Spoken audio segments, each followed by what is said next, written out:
भद्रं नोऽपि वातयमनः। ॐ शङ्करं शङ्कराचार्यं केशवं बादरायणं सूत्रभाष्यकृतौ वन्दे भगवन्तौ पुनः पुनः। ईश्वरो गुरुरात्मेति मूर्तिभेदविभागिने व्योमवद्व्याप्तदेहाय दक्षिणामूर्तये नमः। विश्वं दर्पणदृश्यमान नगरी तुल्यं निजान्तर्गतं पश्यन्नात्मनि मायया बहिरिवो भूतं यथा निद्रया। यत्साक्षात् कुरुते प्रबोधसमये स्वात्मानमेवाद्वयम् तस्मै श्रीगुरुमूर्तये नमः। इदं श्रीदक्षिणामूर्तये तस्मै श्रीगुरुमूर्तये नमः। इदं श्रीदक्षिणामूर्तये। ॐ शान्तिः शान्तिः शान्तिः।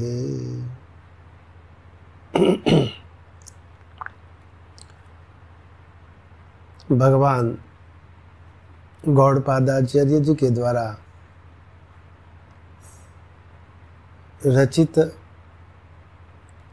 4 प्रकरणों वाले मांडुक्य उपनिषद के प्रथम प्रकरण आगम प्रकरण पर स्वाध्याय चल रहा है। कल के स्वाध्याय में हमने तृतीय मंत्र पर विचार किया है।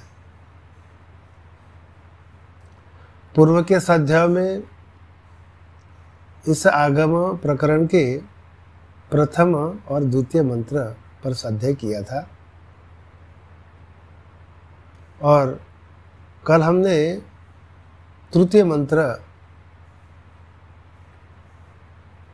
इस मंत्र के भगवान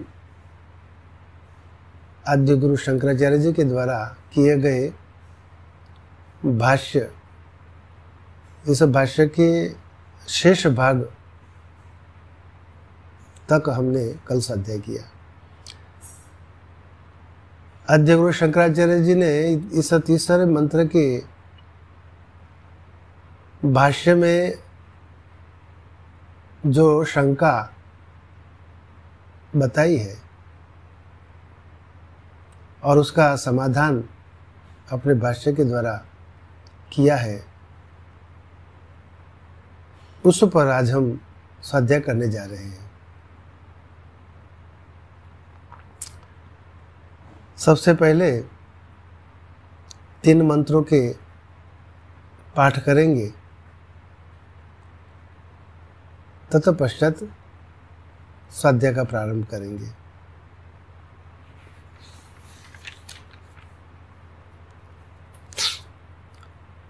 ओमित्ते तदक्षरमिदघ्घं सर्वं तस्योपव्याख्यानं भूतं भवद्भविष्यदिति सर्वमोंकार एव। यच्चान्यत्रिकलातीतं तदप्योंकार एव। सर्वज्ञं ह्येतद् ब्रह्म अयम् आत्मा ब्रह्म सोऽयम् आत्मा चतुष्पाद। जागरितस्थानो बहिष्प्रज्ञः सप्तांग 29 मुखः स्थूलभुक् वैश्वानरः प्रथमः पादः।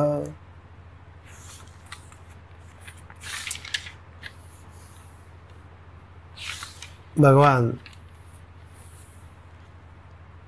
ग्रंथकार ने इस मांडुक्य उपनिषद के प्रथम आगम प्रकरण के प्रथम मंत्र से ओम ही सब कुछ है, इस प्रकार निर्देश करते हुए ओमित्ये तदक्षरम इदम सर्वम तस्योपव्याख्यानम भूतम भवत भविष्यदिति सर्वम ओमकार एव। इस मंत्र पर विस्तार से अर्थ और भाष्य सहित हमने पूर्व में स्वाध्याय किया। इन दो मंत्रों पर थोड़ा विचार करने के अनंतर तीसरे मंत्र पर विचार करेंगे। यह ओम, यह अक्षर ही सब कुछ है। ओमिति एतद अक्षरम इदम सर्वम तस्य उपव्याख्यानम भूतम भवत भविष्यदिति। और यह भूत जो कुछ भी है, भूत, भविष्यत और वर्तमान, ये उस ओमकार की व्याख्या है। इसलिए ओमकार एव, सब कुछ ओमकार ही है। यच्च अन्य त्रिकलातीतम तदप्योमकार एव, तदपि ओमकार एव। इसके सिवा जो अन्य त्रिकालातीत वस्तु है वह भी ओमकार ही है। यानी कि ये तीन कालों से जो परिच्छेद्य समस्त चराचरात्मक जो जगत है, जो इंद्रिय गोचर है, वह ओमकार है। और इस तीन काल से जो परे अतीत, यानी यह जो चराचरात्मक जगत स्वरूप जो कार्य है और अपने कार्य से ही जो विदित होता है, इसका जो कारण स्वरूप है, जिसे सत कहा है, अव्याकृत कहा है, वह भी ओमकार ही है। इस प्रकार ओमकार का प्रथम मंत्र से निरूपण किया। द्वितीय मंत्र से सर्वघुम हेतद ब्रह्म। प्रथम मंत्र में ये जो कुछ भी है वह ओमकार है। द्वितीय मंत्र से यह जो कुछ भी है वह ब्रह्म है। अर्थात क्या हुआ? ओमकार ही ब्रह्म हुआ। यानी कि जिस ब्रह्म वाच्य है उसका वाचक ओमकार हुआ। यानी ओमकार बोले तो ब्रह्म ही होता है और ब्रह्म ही ओमकार है।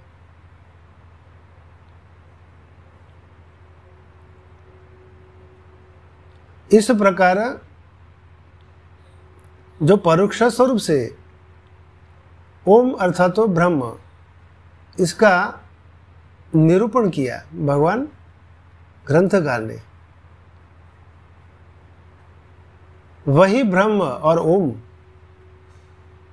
वही अयम आत्मा ब्रह्म, वह जो ब्रह्म परोक्ष स्वरूप से जो बताया, परोक्ष स्वरूप से जो ब्रह्म है, यानी कि छांदोग्योपनिषद का तत्वमसि, यह जो महावाक्य है, इसमें तत्पद और त्वमपद दो भिन्न भिन्न पद हुए। एक ही अधिष्ठातृ परमात्मा, उनके भिन्न भिन्न दो अधिष्ठानों में एक त्वमपद, एक तत्पद है जो ईश्वर के स्वरूप से है। शुद्ध सत्व प्रधान प्रकृति माया का स्वीकार करते हुए ये समस्त चराचरात्मक जगत के निमित्तोपादान कारण स्वरूप से है, तत्पद। और दूसरा जो तीन गुण वाली जो अविद्या है, मलिन सत्व प्रधान प्रकृति, जिसे अविद्या कहा है, उससे वशीभूत हुआ वह परमात्मा का ही स्वरूप, जिसे त्वम पद कहा है, जीवात्मा कहा है। ऐसे एक मायापति, दूसरी अविद्या से वशीभूत हुआ। तो माया और अविद्या ये भिन्न भिन्न दो अधिष्ठानों में एक ही ब्रह्म परमात्मा भिन्न भिन्न दो माया और अविद्या में अधिष्ठान के स्वरूप से स्थित है। तो ये जो चराचरात्मक जगत में जो है स्वयं निमित्तोपादान कारण स्वरूप से, वह ओमकार के स्वरूप से कहा गया, वही ब्रह्म है, जिसे परोक्ष स्वरूप से निरूपण किया। वही परोक्ष स्वरूप वाला जो ब्रह्म है वही तुम हो, यानी अयम आत्मा, यह आत्मा के स्वरूप से है। अयम आत्मा ब्रह्म, यह आत्मा भी ब्रह्म ही है। इस प्रकार परोक्ष स्वरूप से जिसका निर्देश किया है, ओम इति एतत् अक्षरम इदम सर्वम तस्य उपव्याख्यानम, और भूतम भवत् भविष्यत् इति सर्वम ओंकार एव, यच्च अन्यत्रिकालातीतम तदपि ओंकार एव, और यह ओंकार ही ब्रह्म है, सर्वगुण हेतद ब्रह्म। इस प्रकार जो बताया वह तत्पद से कहा हुआ उस ब्रह्म का स्वरूप है। वही परोक्ष स्वरूप से जो ब्रह्म बताया, उसी ब्रह्म को यहाँ भगवान ग्रंथकार द्वितीय मंत्र से अयम आत्मा ब्रह्म, इस प्रकार अंगुली निर्देश करते हुए कहते हैं कि यह आत्मा जो है वह भी ब्रह्म ही है। तत्त्वमसि, तत् यानी वह ईश्वर परोक्ष स्वरूप से जो बताए हैं, निमित्तोपादान कारण स्वरूप है इसे समस्त चराचरात्मक जगत के, वही ब्रह्म, वही ओम। तुम हो यानी अयम आत्मा, यह आत्मा, तुम यानी यह प्रत्यगात्मा, जीवात्मा के स्वरूप से इस शरीर में जो विद्यमान है, अहम भाव से, अहम मम कर्ता भोक्ता के स्वरूप से। तत् त्वमसि, त्वम यानी अयम, यह आत्मा वही ब्रह्म है। अयम आत्मा ब्रह्म, यह आत्मा भी ब्रह्म ही है। इस प्रकार तत् और त्वम पद का यहाँ ऐक्य बताया, एकत्व निरूपण करते हैं। वही तुम हो, और वह जो परोक्ष स्वरूप से है वह ब्रह्म भी, यह आत्मा भी ब्रह्म ही है। इस प्रकार आत्मा को ब्रह्म बतलाते हुए उस आत्मा को चार पादों वाला बताया, चार अंशों वाला। सो वह आत्मा, सो यानी वह अयम आत्मा, वह यह आत्मा चार पादों वाला है। प्रथम पाद विश्व नाम वाला, द्वितीय पाद तेजस नाम वाला, तृतीय पाद प्राज्ञ नाम वाला, और चतुर्थ पाद माया से जो चतुर्थ जो पाद है वह तुरीय पाद वाला। इस प्रकार इस आत्मा का चार पादों में निरूपण किया, निर्देश किया। तत्पश्चात ये चार पाद वाला जो आत्मा है, उसी आत्मा का प्रथम पाद इस तृतीय मंत्र से वैश्वानर जो आत्मा का प्रथम पाद है, इस पर हमने कल मंत्र पर इस मंत्र का अर्थ समझा, और भगवान आद्य गुरु शंकराचार्य जी के द्वारा अर्थ का जो भाष्य बताया है उस भाष्य पर विचार किया। यहाँ भगवान ने तृतीय मंत्र से जागरित स्थानो बहिष्प्रज्ञ सप्तांग 19 मुख स्थूलभुक् वैश्वानरः प्रथमः पादः, इस प्रकार इस मंत्र में बताया। तो वैश्वानर प्रथम पाद बताया, और इस वैश्वानर के प्रथम पाद पर हमने भाष्य पर विचार किया। लेकिन इस भाष्य के अंत में भगवान ने जो शंका की है,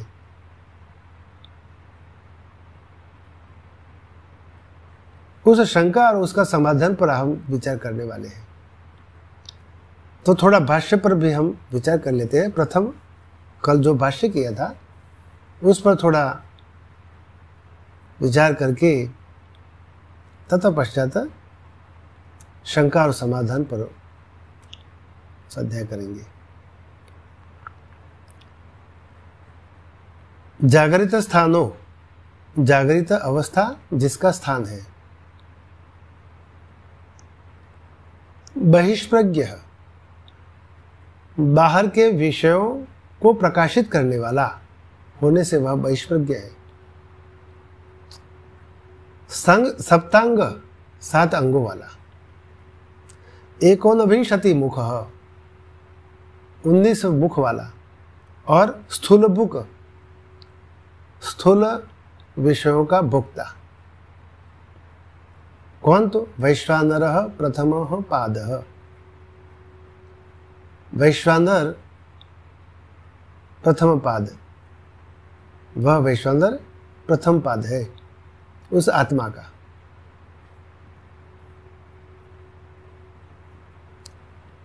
इसका अर्थ का जो भाष्य है इसमें भगवान लिखते हैं कि जागृतम स्थानम अस्य इति जागृत स्थानः।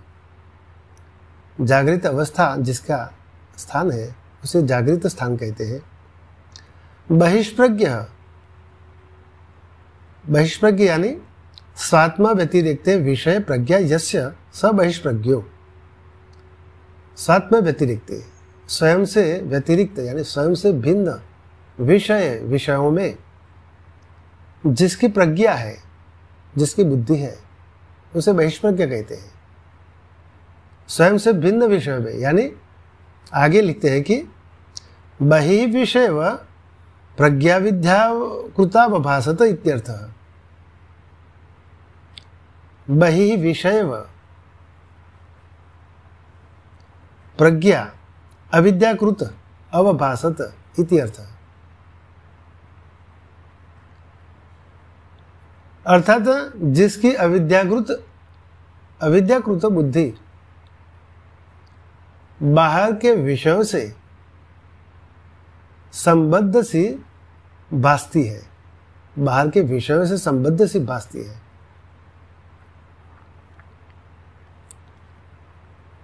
इस प्रकार का अर्थ है। पहले लिखा है कि स्वात्म व्यतिरिक्त, स्वात्म यानी अपने आत्मा स्वयं के स्वरूप से भिन्न, व्यतिरिक्त भिन्न, अपने स्वयं के स्वरूप से यानी आत्मा के स्वरूप से भिन्न विषय में जिसकी बुद्धि है, जिसकी प्रज्ञा है, वह बहिष्प्रज्ञ। अर्थात आत्मा को विषय करने वाली जिसकी बुद्धि नहीं है। इस प्रकार की बुद्धि बाहर के विषयों से संबंध सी भासती है, वास्तव में संबंध नहीं होता, क्योंकि इस बुद्धि के अधिष्ठान में आत्मा ही है और आत्मा से ही वह, आत्मा के अधिष्ठान में ही वह बुद्धि बाहर के विषयों से संबंध से भासती है। वास्तव में आत्मा का बाहर के विषयों से किसी भी प्रकार का संबंध नहीं होता। इसलिए बाहर के विषयों से संबंध सी यानी संबंध करता हुआ ऐसा भाषित होता है बुद्धि से यह आत्मा। वास्तव में आत्मा का किसी भी बाहर के विषयों से संबंध नहीं होता, नित्य शुद्ध बुद्ध मुक्त प्रत्यगात्मा होने के कारण। इसलिए यहाँ संबंध सी भासती है जिसकी अविद्याकृत बुद्धि बताया।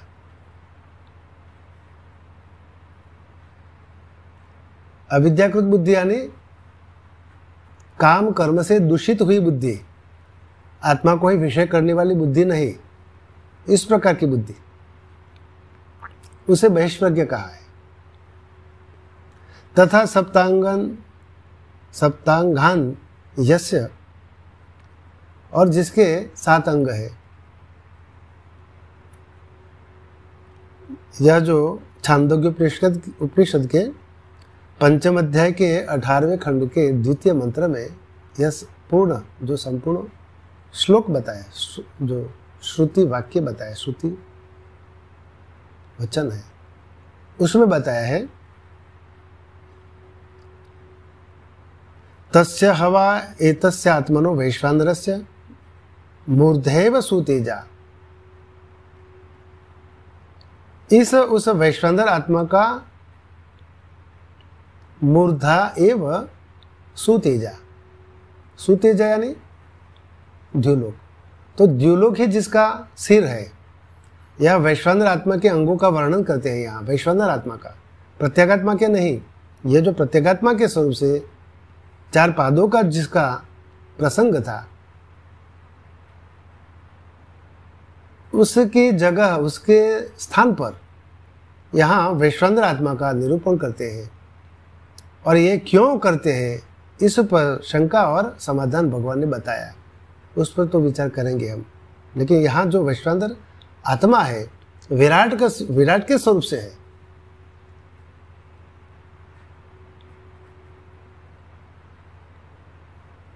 उस वैश्वानर आत्मा, उसका जो सिर है वह द्युलोक है, आदित्य मंडल, वही द्युलोक जो तेजोमय स्वरूप से है, सूर्य के तेज से तेजोमय के स्वरूप से है, वह द्युलोक, वही उसका सिर है वैश्वानर आत्मा का। और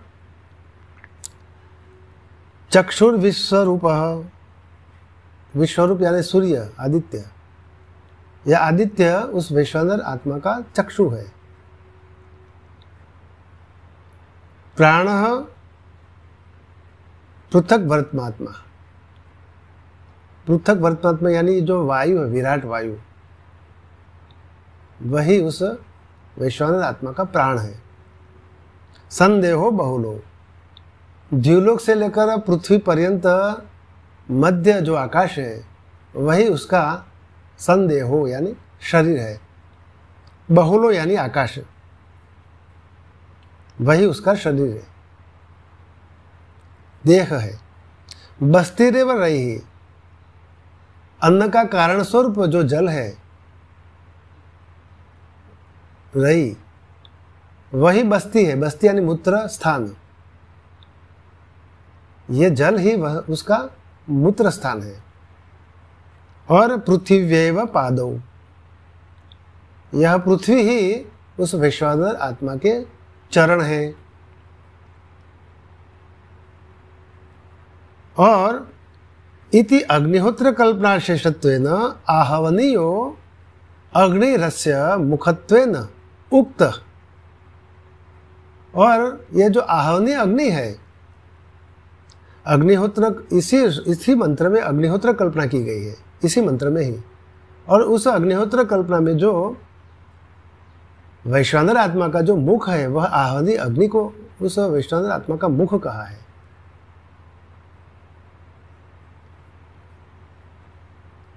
अग्निहोत्र कल्पना में अंगभूत होने के कारण आहवनीय अग्नि उस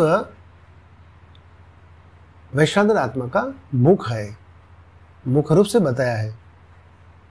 मुखत्वेन उक्त इति एवं सप्तांगानि यस्य स सप्तांग, इस प्रकार के 7 अंगों वाला वह वैश्वानर आत्मा है। आहवनीय अग्नि यानी 3 प्रकार की अग्नि बताए हैं, गार्हपत्याग्नि, आह्वनीय अग्नि, अन्वाहार पचन अग्नि और अर्थात तो दक्षिणाग्नि, ये 3 अग्नि बताए हैं। यहाँ प्रस्तुत प्रकरण में भगवान ने इस छांदोग्योपनिषद में गार्हपत्य अग्नि को हृदय कहा है। ये जो हृदय है वही गार्हपत्य अग्नि है। मनुष्य का हृदय को गार्हपत्य अग्नि कहा है। और अन्वाहार पचनाग्नि जिसे दक्षिणाग्नि कहा है, उसे मन कहा है।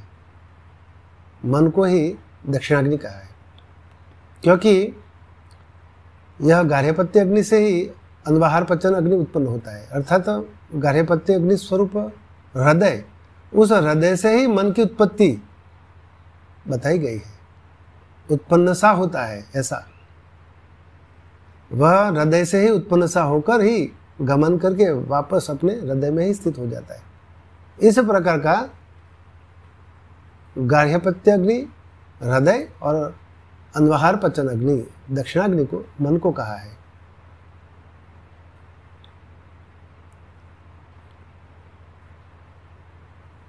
और ये जो आहवनी अग्नि जो है, जिसको हवन में प्रदीप्त किया जाता है, तो यह हवन स्वरूप मुख ही वैश्वानर आत्मा का मुख है।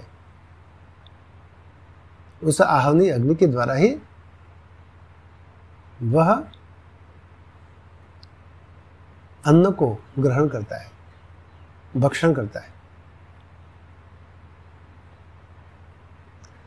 तो इस प्रकार यहाँ उस वैश्वानर अग्नि के 7 अंगों का निरूपण किया। 19 उस वैश्वानर अग्नि के मुख बताए। बुद्धिन्द्रियाणि कर्मेंद्रियाणि च 10, 5 ज्ञानेन्द्रिय 5 कर्मेंद्रिया, ये 10।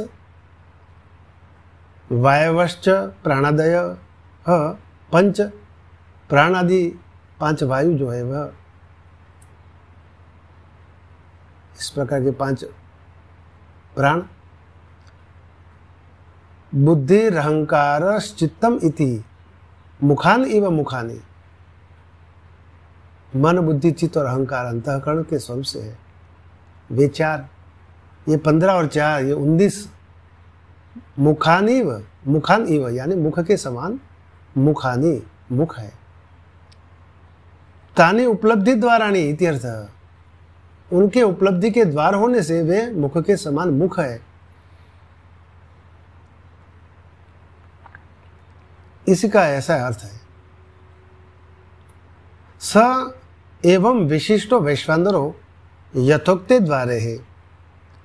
तो इस प्रकार का जो विशिष्ट वैश्वानर आत्मा जो है, इस प्रकार के कहे गए जो द्वार है 19, उन यथोक्ते द्वारे है, इस प्रकार के द्वारों के द्वारा शब्दादि स्थूलान विषयान भुक्त,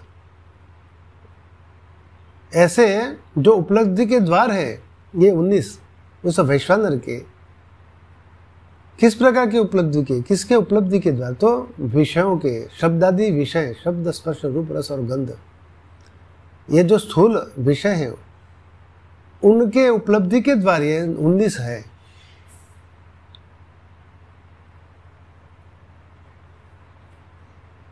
इत्यर्थ स एवं विशिष्टो वैश्वानरो यथोक्ते द्वारे है शब्दादीन स्थूलान विषयान भुक्त। इस प्रकार जो कहे गए 19 उपलब्धि के जो द्वार है, उन द्वारों के द्वारा वह स्थूल विषयों का भोग करता है, इसलिए वह स्थूल भूख है। इति स्थूल भूख। विश्वेषाम नराणाम अनेकधा नयनाद वैश्वानरः। विश्वेषाम नराणाम अनेकधा नयनाद वैश्वानरः। तो विश्व नाम वाले जो नर है, तो यहाँ जो विश्व नाम वाले नर क्या है? तो यहाँ जो हमने ये जो प्रत्येगात्मा के स्वरूप से जो बताया, यह प्रत्येगात्मा, उसके 4 पद जो बताए। प्रथम पद विश्व नाम वाला, द्वितीय पद तेजस नाम वाला, तृतीय पद प्राज्ञ नाम वाला, चतुर्थ तुरीय पद। इन पादों में जो विश्व नाम वाला जो पाद है, वही ये विश्व नाम वाले जो जीव हैं, भिन्न भिन्न देहधारी जीवात्माओं, पिंडात्माओं,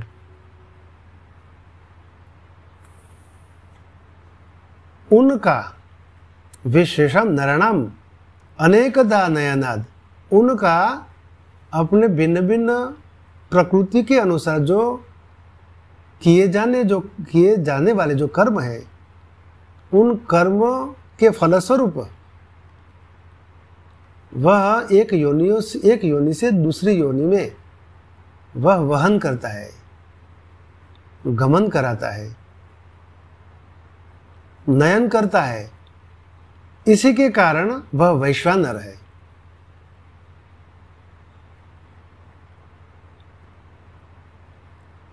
यद वा विश्व च असौ नरः च इति विश्वानरः, अथवा तो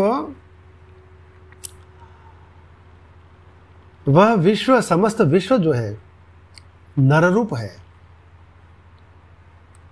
देवता, मनुष्य, पशु पक्षी इत्यादि जो 84 लाख योनियों वाले जो विश्व नाम वाले जो देहधारी जीव है, वे विश्व समस्त नररूप है, इसलिए वह विश्वानर है। और विश्वानर एवं वैश्वानरः, और विश्वानर ही वास्तव में वैश्वानर ही है। विश्वानर ही स्वार्थ में तद्धित अण प्रत्यय से, अण प्रत्यय होने से वैश्वानर कहलाता है। सर्वपिंडात्मन अनन्यत्वात् स प्रथमः पादः। सर्वपिंडात्म अनन्यत्वात्, तो यहाँ समस्त पिंडात्माओं यानी भिन्न भिन्न देवताओं, मनुष्यों, पशु पक्षी, ये जो 84 लाख योनियों वाले जो देहधारी जीवात्माओं हैं, शरीरधारी, उनसे अनन्यत्वात् यानी अभिन्न होने के कारण वह प्रथम पाद है। तो यहाँ इस प्रकार उनसे अनन्यत्वात् सर्वपिंडात्मा, सर्वपिंडात्म, ये जो समस्त पिंडात्म जो है उनसे वह अनन्य है, अभिन्न है। किस प्रकार से अभिन्न है? इस पर पंचदशी में बहुत सुंदर इसका विवरण किया है। चिदानंद में ब्रह्म परमात्मा एक ही अधिष्ठातृ है। उन्होंने अपने चित्त प्रतिबिंब से शुद्ध सत्व प्रधान प्रकृति का स्वीकार किया, अपने वश में कर दिया, जिसे माया कहा है। और इस प्रकार वे चिदानंदमय ब्रह्म शुद्ध सत्व प्रकृति वाले मायापति ईश्वर कहलाए, जो सर्वज्ञत्य इत्यादि लक्षण वाले कहे गए। वही चिदानंदमय ब्रह्म परमात्मा ने अपने चिदाभास के स्वरूप से तमोगुण और रजोगुण की अल्पमात्रा से मिश्रित सत्व प्रधान प्रकृति जो काम कर्म से दूषित हुई है, मलिनता को प्राप्त की हुई है, वही मलिन सत्व प्रधान प्रकृति जिसे अविद्या कहा, उससे वशीभूत है, उसे जीवात्मा कहा। और इस अविद्या को ही कारण शरीर कहा, और इस कारण शरीर में जीवात्मा ने अभिमान किया तो वह प्राज्ञान नाम वाला हुआ। यह प्राज्ञान नाम क्या है? यही तृतीय पाद है इस जीवात्मा का। यह जो प्रत्यगात्मा स्वरूप से नित्य शुद्ध बुद्ध मुक्त स्वरूप का जो आत्मा है, उसी ने ही अब स्वयं को आरोपित किया इस अविद्या से। मैं, मेरा, अहम मम और अहम भोक्ता, अहम कर्ता। इस प्रकार इस अविद्या को जो कारण शरीर कहा, उसमें अभिमान किया तो प्राज्ञान नाम वाला हुआ। तो यह प्राज्ञान नाम वाला जीव जो है वह वही प्रथम पाद है उस तुरीय स्वरूप आत्मा का।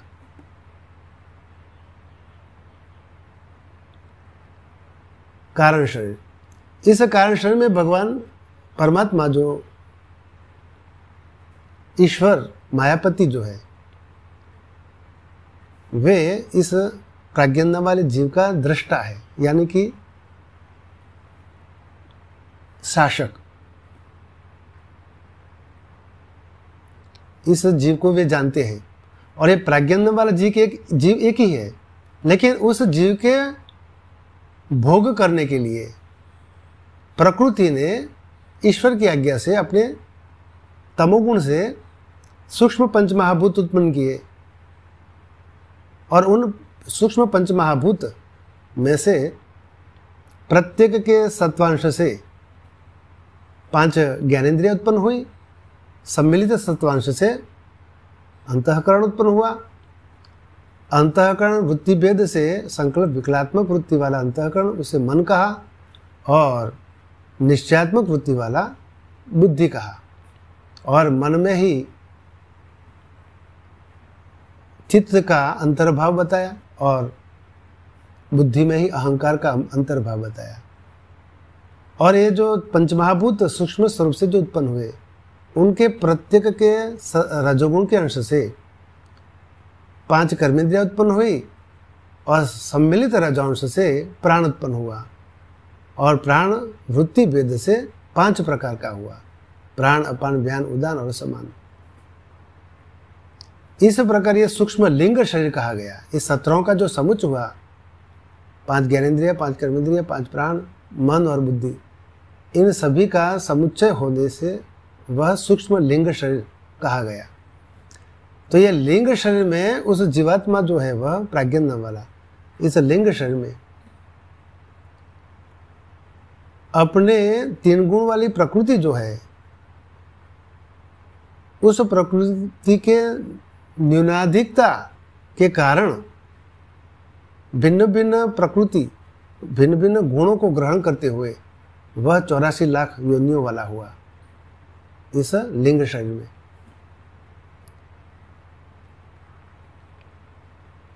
जिसे तेजस नाम के जीवों कहे गए। तेजस सत्व प्रधान प्रकृति वाले देवता, रजोगुण प्रधान प्रकृति वाले मनुष्य, तमोगुण प्रकृति वाले पशु पक्षी, अनेक प्रकार के जीव, 84 लाख योनि वाले। तो ये जो तेजस नाम वाले जो जीव हैं वे इस लिंग शरीर में है। यह तेजस नाम वाला द्वितीय पाद कहा है उस तुरीय आत्मा का।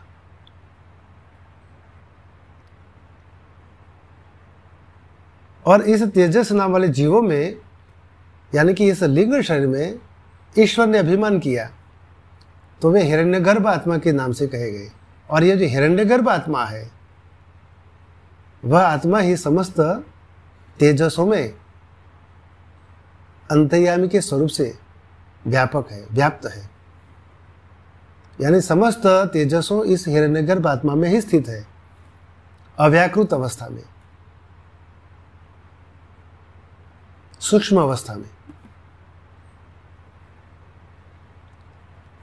और ये जो तेजस नाम वाले जो जीव हैं, उनके स्थूल भोग कराने के लिए भगवान ने ये जो अपंचीकृत किए हुए पंचमहाभूत सूक्ष्म अवस्था में जो थे, उनको स्थूल अवस्था को प्राप्त कराया पंचीकरण करने के बाद। और ये स्थूल पंचमहाभूतों में अंड की उत्पत्ति हुई, जिसे ब्रह्मांड कहा। उस ब्रह्मांड में 14 भुवन हुए स्थूल स्वरूप से। और इन 14 भुवनों में ये जो देवता, मनुष्य, पशु पक्षी इत्यादि जो सूक्ष्म लिंग शरीर में जो जीवात्माओं थे, उनको स्थूल देह प्राप्त कराए। स्वर्ग लोक में देवताओं, मृत्यु लोक में मनुष्यों, पशु पक्षी इत्यादि। इस प्रकार यह सूक्ष्म लिंग शरीर में जो तेजस नाम वाला जो जीव था, उन सभी जीवों को स्थूल शरीर प्राप्त कराया स्थूल भोग करने के लिए इस ब्रह्मांड में। और ये पंचमहाभूतात्मक अन्नमय कोश के स्वरूप से ये सभी जीव स्थूल शरीर को प्राप्त किए हुए हैं। और ये स्थूल शरीर वाले जो जीव हैं, उन्हें विश्व नाम से कहा है। इस विश्व नाम वाले जो समस्त जीव हैं, देवताओं, मनुष्यों, पशु पक्षी, 84 लाख योनियों वाले, उन स्थूल शरीरों वाले पिंडात्माओं से यह जो हिरण्यगर्भ आत्मा है सूक्ष्म लिंग शरीर में, वही आत्मा स्थूल स्वरूप से वैश्वानर आत्मा से कहे गए हैं,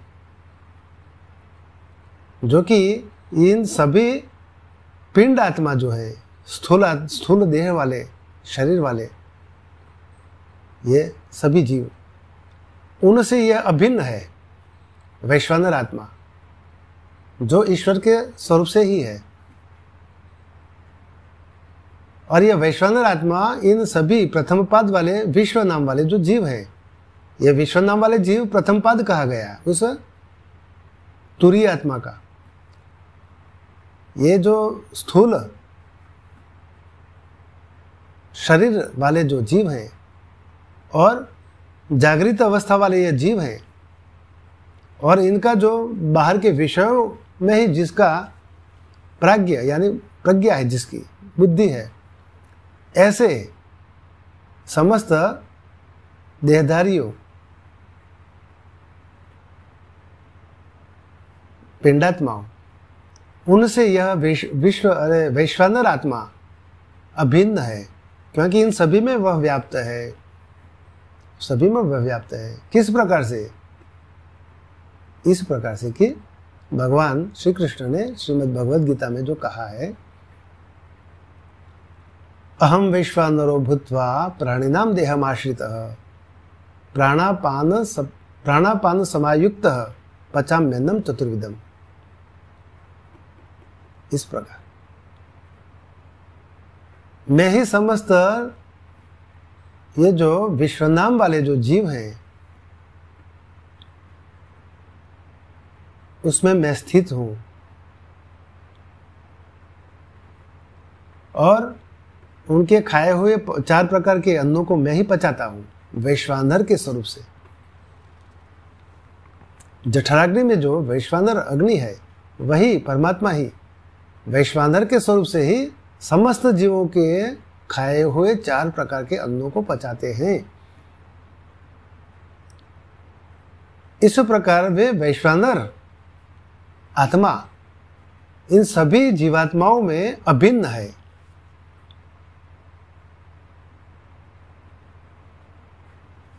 इसलिए तो वे इन सभी जीवात्माओं के अपने प्रकृति के अनुसार किए गए कर्म के अनुसार उनको एक योनि से दूसरी योनि को प्राप्त कराते हैं, वहन करते हैं, गमन कराते हैं।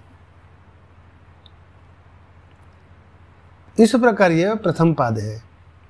सर्वपिंडात्म अनन्यत्वात् स प्रथम पाद। समस्त पिंडात्माओं, समस्त देहधारी शरीरों से वह अभिन्न होने के कारण ही वह विश्वनाम वाला जो प्रथम पाद है, उसी प्रकार यह वैश्वानर भी प्रथम पाद ही है। अभी आज जो शंका भगवान ने जी की है, इसका समाधान तो यहाँ हमने कर ही दिया, लेकिन जो भाष्य में बताया है उस पर हम विचार करते हैं। कथम अयमात्मा ब्रह्मेति प्रत्यगात्मनो यस्य चतुष्पातत्व प्रकृति द्योलोकादीनाम मूर्धादि अंगत्वमिति। कथम अयमात्मा ब्रह्मेति, पूर्व के द्वितीय श्लोक में जो बताया, सर्वगुम हेतद ब्रह्म अयम आत्मा ब्रह्म, तो यह जो आत्मा है वह ब्रह्म है। यह जो श्रुति में बताया तो आत्मा का विषय यहाँ है। जो प्रसंग तो प्रत्यगात्मा का 4 पादों वाला जो प्रत्यगात्मा है उसी का ही प्रसंग जो था। यहाँ प्रत्यगात्मा को 4 पादों वाला बतलाने का प्रसंग था।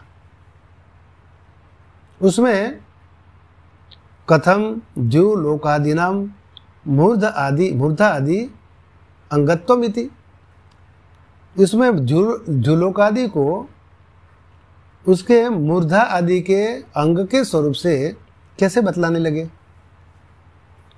इस प्रकार का जो शंका है, उस शंका का भगवान यहाँ निराकरण करते हैं, समाधान करते हैं। नैष दोष, यह कोई दोष नहीं है। क्यों नहीं है? क्योंकि सर्वस्य प्रपंचस्य साधिदैविकस्य अनेन आत्मना चतुष्पातत्वस्य विवक्षितत्वात्। सर्वस्य प्रपंचस्य साधिदैविकस्य अनेन आत्मना, क्योंकि अनेन आत्मना, इस आत्मा के ही द्वारा ही साधिदैविकस्य अधिदेव सहित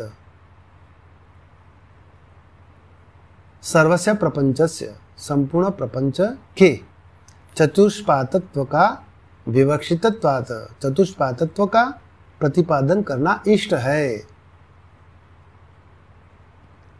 तो इस प्रकार यहाँ एकत्व बतलाने की बात की है।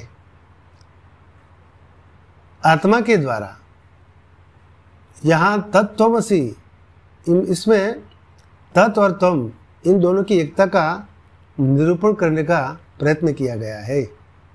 आत्मा त्वम पद है और अधिदेव जो है वह तत्पद है, अर्थात इस आत्मा के द्वारा ही अधिदेव सहित उस त्वम पद सहित संपूर्ण जो प्रपंच है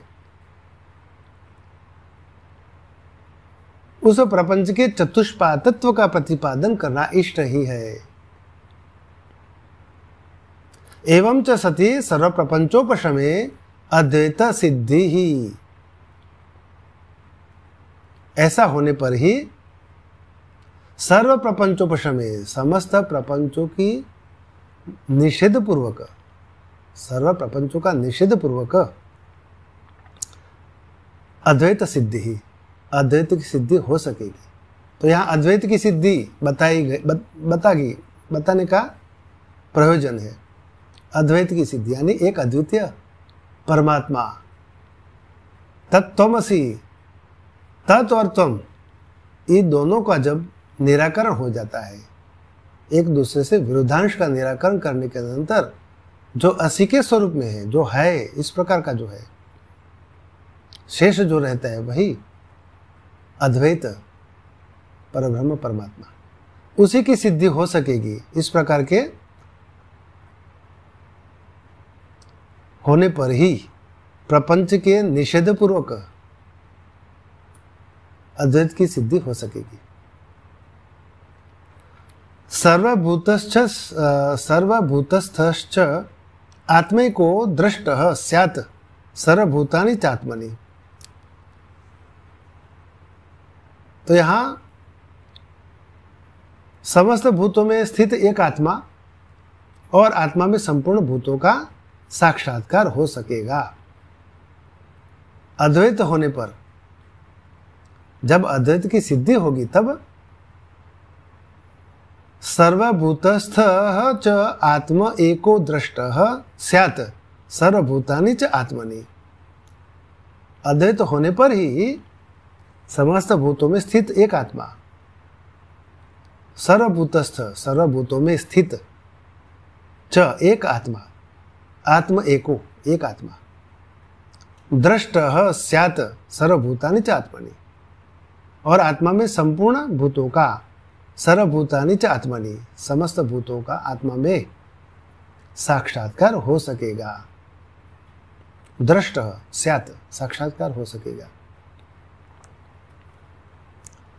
इसके लिए भगवान ने ईशावास्योपनिषद की 6वें मंत्र, इसमें जो श्रुति बताई है, इसका जो अर्थ है उसका उपसंहार इसी अर्थ में ही होगा। किस प्रकार? यस्तु सर्वाणि भूतानि आत्मन्येवानुपश्यति। समस्त भूतों में जो आत्मा को ही देखता है, एक अद्वितीय आत्मा को ही समस्त भूतों में देखता है, और सर्वभूतेषु च आत्मानम, और समस्त भूतों में आत्मा को, एक ही आत्मा में समस्त भूतों को देखना और समस्त भूतों में एक आत्मा को ही देखना,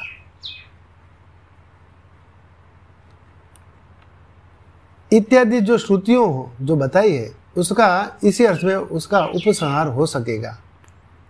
नहीं तो क्या होगा? अन्यथा ही स्वदेह परिच्छिन्न एव प्रत्यगात्मा सांख्यादि भी इव दृष्टः स्यात्। अन्यथा क्या होगा? जो अन्यथा सांख्य दर्शन आदि के समान, सांख्य आदि भी इव, सांख्यादि भी इव, सांख्य दर्शन आदि के समान, प्रत्येगात्मा स्वदेह परिच्छिन्न एवं अपने देह में परिच्छिन्न अंतरात्मा का ही दर्शन करेगा। दृष्ट ऐसा नहीं होने पर तो क्या होगा? सांख्य दर्शन आदि में जो बताया है, प्रकृति और पुरुष दोनों भिन्न है और भिन्न भिन्न शरीरों में ये 24 तत्व वाली प्रकृति और आत्मा, इनका योग होने पर देह की उत्पत्ति, यानी जो सांख्य दर्शन में बताया है कि एक ही देह में एक ही प्रत्येगात्मा, उसका दर्शन हो सकेगा। परिच्छिन्न अंतरात्मा के समान परिच्छिन्न प्रत्येगात्मा परिच्छिन्न स्वरूप से उसका दर्शन करेगा।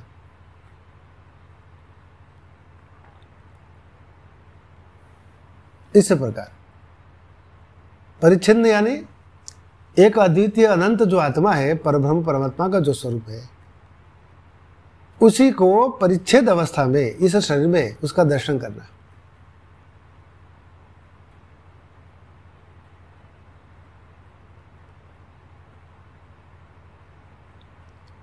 इस प्रकार जिस प्रकार महाकाश और घटाकाश, घटाकाश में आकाश है और महाकाश में भी आकाश है, महाकाश का ही एक अंश घटाकाश है, लेकिन समझने वाला घट के अंदर जो आकाश है वह भिन्न है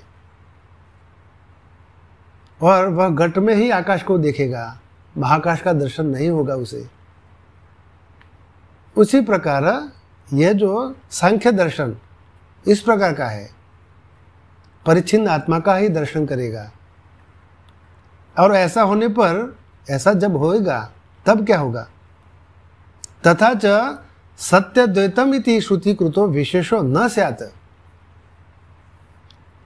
और ऐसा होने पर अद्वैत है। सत्य अद्वैतम इति, सत्य अद्वैतम इति यानी द्वैत अद्वैत है, इस श्रुति प्रतिपादित विशेषो न स्यात्, विशेष भाव की सिद्धि नहीं होगी। क्योंकि श्रुति कृतो विशेषो न स्यात्, क्योंकि सांख्य आदि दर्शनेन अविशेषात्, सांख्य आदि दर्शनेन अविशेषात्, क्योंकि सांख्यादि दर्शनों की अपेक्षा इसमें कुछ विशिष्टता नहीं रहेगी।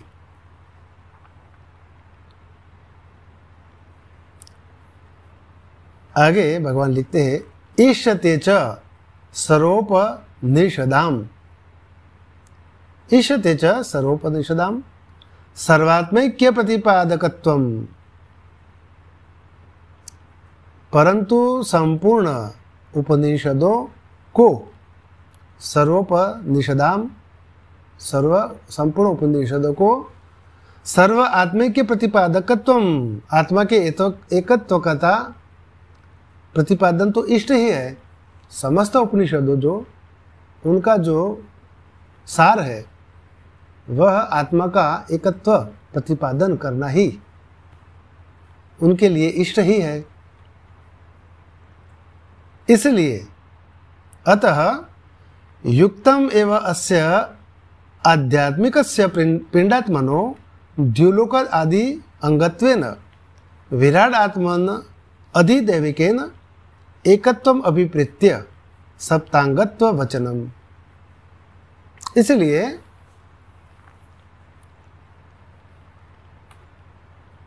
युक्तम एव अस्य आध्यात्मिकस्य पिंडात्मनो, इसलिए इस आध्यात्मिक पिंडात्मा का द्युलोक आदि अंगत्वेन, द्युलोक आदि अंगों के द्वारा, अंग रूप से, विराट आत्मन अधिदैविकेन, विराट आत्मन यानी विराट पिंडात्मा के साथ, अधिदैविक पिंडात्मा के साथ, विराट आत्मन अधिदैविकेन, विराट पिंडात्मा अधिदेव, विराट जो अधिदेव पिंडात्मा है उसके साथ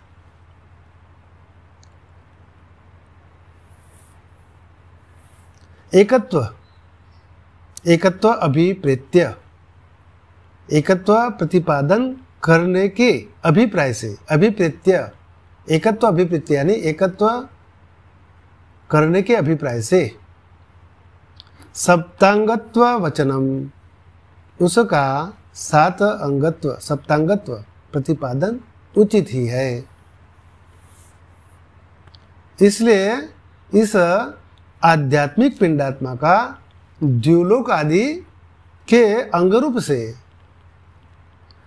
आधिदैविक पिंडात्मा के साथ एकत्व प्रतिपादन करने के अभिप्राय से, एकत्व तत्त्वमसि, तत्व वह अधिदैविक पिंडात्मा, त्वम यानी यह आत्मा,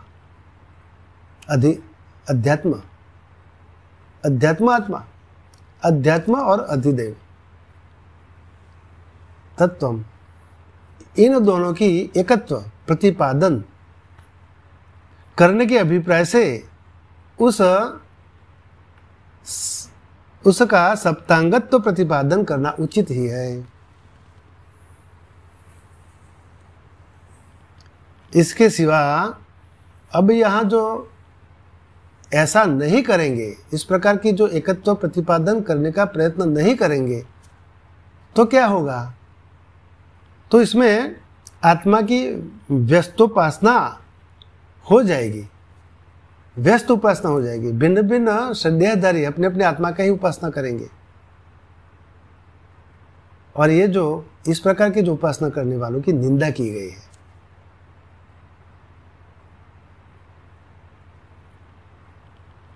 इसलिए यहाँ भगवान भाष्यकार ने छांदोग्य उपनिषद के पंचम अध्याय के 12वें खंड के द्वितीय मंत्र में जो श्रुति बताई है उसका यहाँ निरूपण किया है। उसमें ये जो उपमन्यु कुमार जो है ऋषि है, ऋषि, उसको अश्वपति ने प्रश्न किया कि तुम जिसकी उपासना करते हैं वह कौन है, आत्मा का किस प्रकार का स्वरूप है। यानी आत्मा यानी वैश्वानर आत्मा। यह वैश्वानर आत्मा का ज्ञान प्राप्त करने के लिए ये 6 ऋषि कुमारों उस विद्वान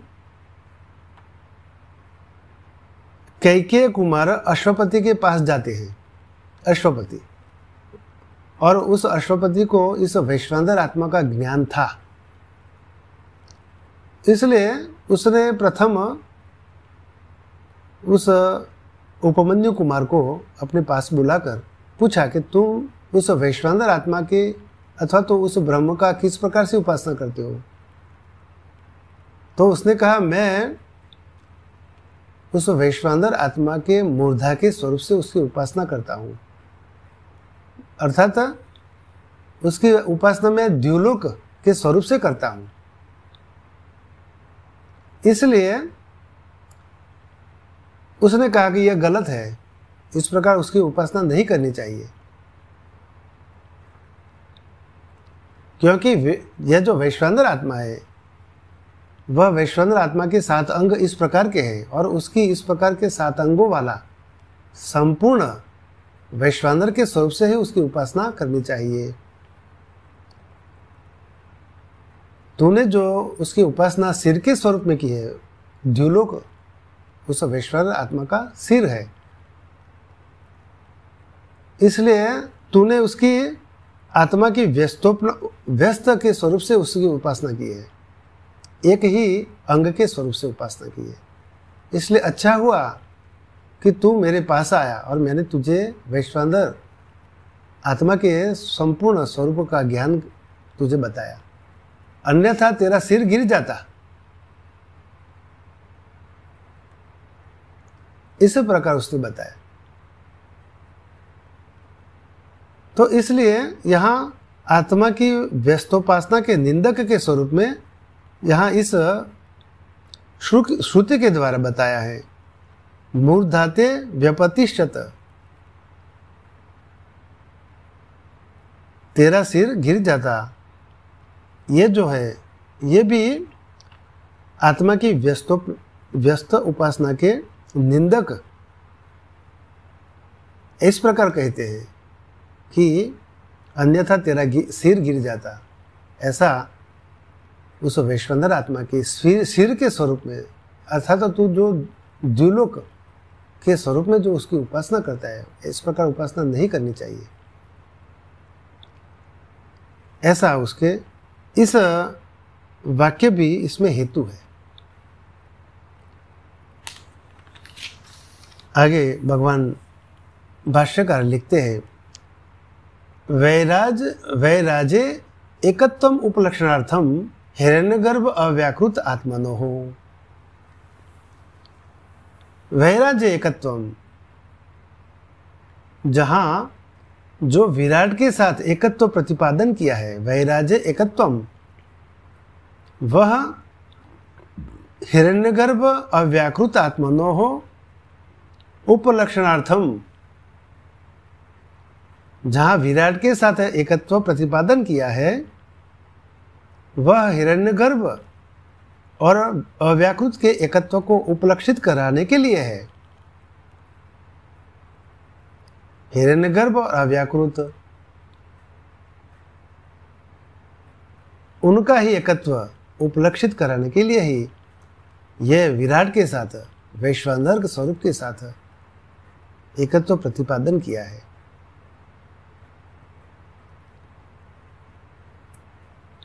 उक्तम चैतन मधु ब्राह्मणे यश्च अयम अस्याम पृथ्व्याम तेजोमय अमृतमय पुरुषो यह च अयम अध्यात्मम, यह जो बृहद आरण्यक उपनिषद के द्वितीय अध्याय के पंचम ब्राह्मण के प्रथम मंत्र में जो बताया है,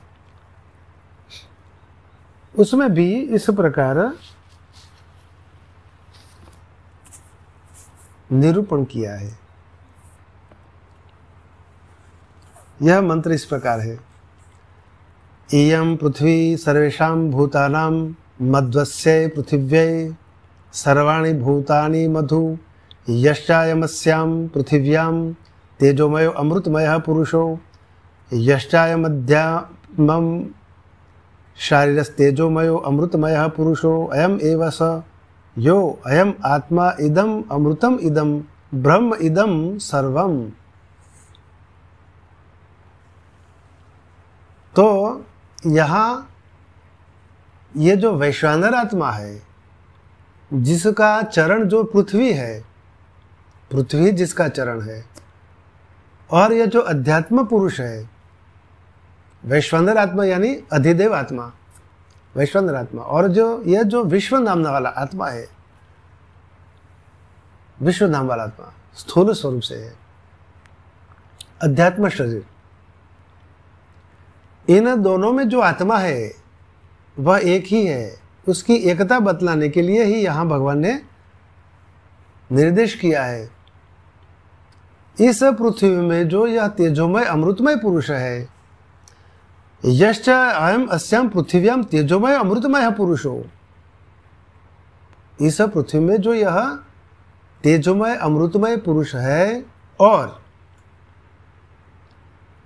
यह च अयम अध्यात्मक घुम शारीर तेजोमय अमृतमय पुरुषो अयम एव स यह अयम आत्मा इदम अमृतम इदम ब्रह्म इदम सर्वम।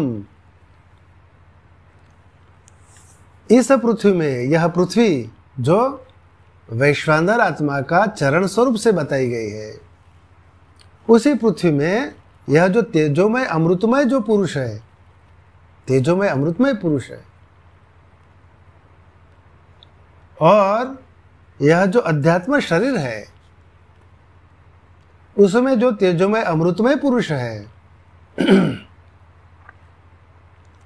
यही वह है। ये दोनों में जो है वह यही है, दोनों में जो है वही एक ही है। यही वह है जो कि यह आत्मा है। यह आत्मा ही उस पृथ्वी में तेजोमय अमृतमय पुरुष है, और वही यह आत्मा ही यह अध्यात्म शरीर तेजोमय अमृतमय पुरुष है। एक ही आत्मा, यह आत्मा है, इस वाक्य से बतलाया गया है। और यही आत्मा ही यह अमृतमय है, अमृत है, यह अमृत है, और यह ब्रह्म है, और यही सर्व है। समस्त एक ही आत्मा सर्व है। इस प्रकार इसलिए यहां लिखा है कि यस्तु सर्वाणि भूतानि आत्मन्येव अनुपश्यति सर्वभूतेषु च आत्मानम्।